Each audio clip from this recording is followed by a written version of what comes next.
Kevin, I am very impressed with your ability to comprehend complex problems. You were able to master frame-perfect dodging within a day.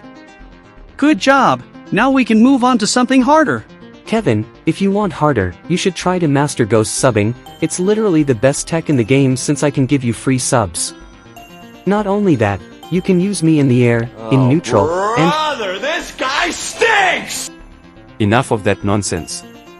Kevin, I can grant you all your subs back at your command. Learn me and all my various techniques.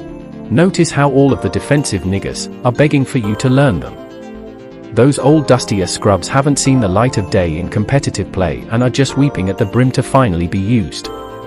If you want to be good, you gotta learn the buffers, bro.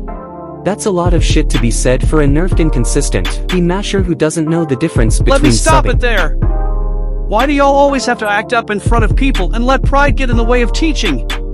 Kevin, I'm sorry that you have to witness this crap, but I am sick and tired of it. It's alright, you seem to be the only sensible one here. Respectfully, I rather just learn the exceptions to the rules of Storm 4 because that's what interests me, and if you guys can't provide that for me, then I'll do the research on my own. This is the Council of Forbidden Tech.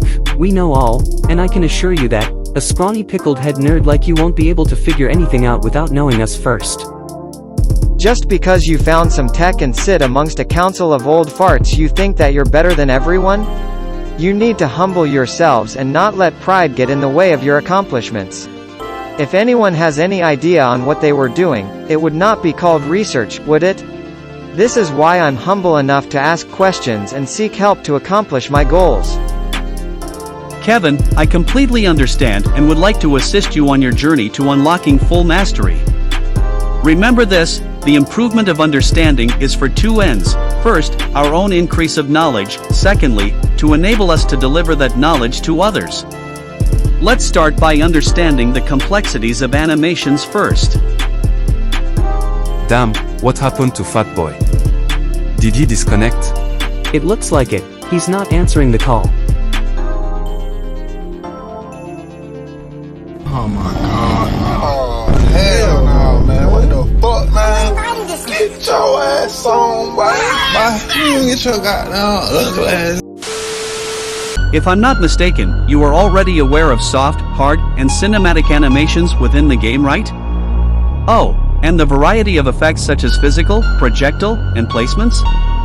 Good, but let's refresh our memory on these topics.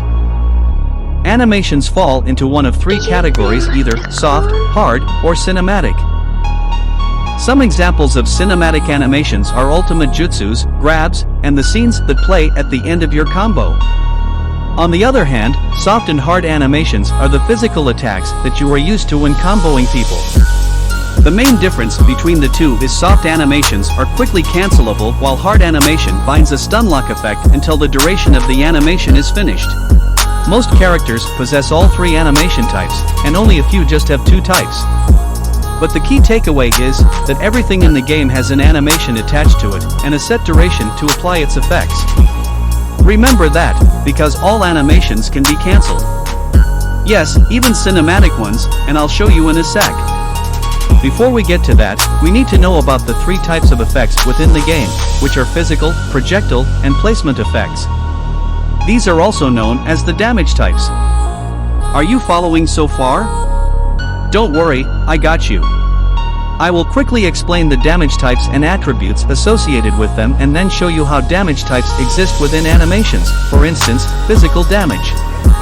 The attributes that physical damage possesses, that when it is subbed, you are placed behind the opponent, and physical damage is directly linked to the character applying it.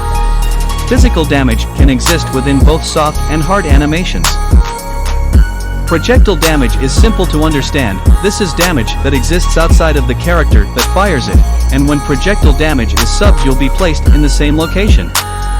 An example you can use is fireballs. When it is subbed, your opponent will be subbed in place. This damage type also exists within both soft and hard animations. Lastly, placement damage is a hybrid damage type, meaning it exists either as a physical or projectile. Well, what's the difference, you may ask? Usually, these damage types are stationary and require some sort of activation to apply their effects.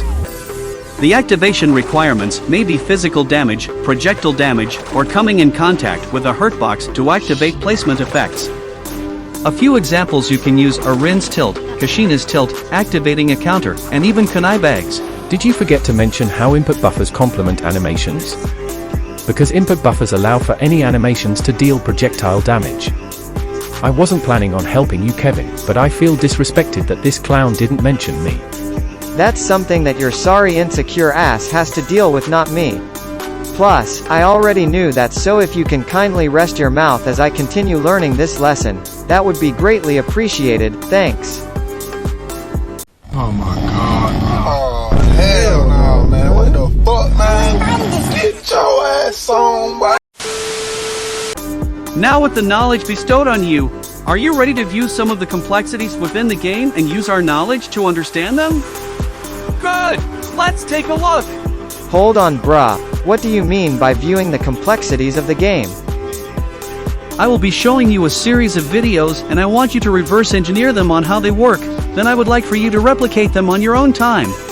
That's the ultimate way of demonstrating proper understanding. Are you ready? Good, let's go!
Kevin, what did you learn today?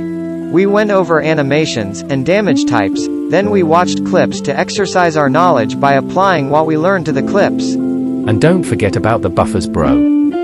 I already told you earlier to shut your mouth. The topic today was animations and dissecting clips to understand the cause and effects. If you want to see buffers, I can show you advanced buffers another time. Yes, save it for later when we do tech tutorials. As of now, I want to let you know you did a good job. Let curiosity guide your interests in learning more. I'm going to leave you with this. Naruto Storm 4 is actually a consistent game once you know the rules. The complexity comes in when the rules overlap and the lack of understanding results in someone saying the game is broken.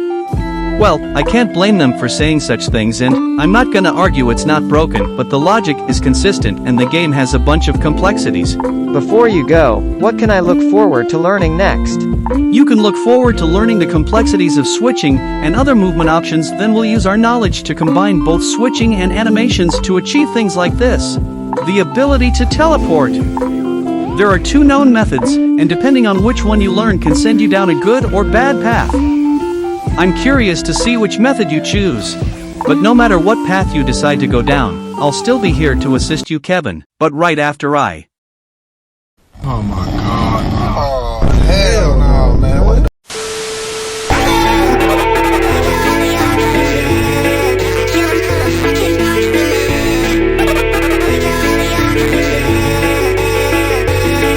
Come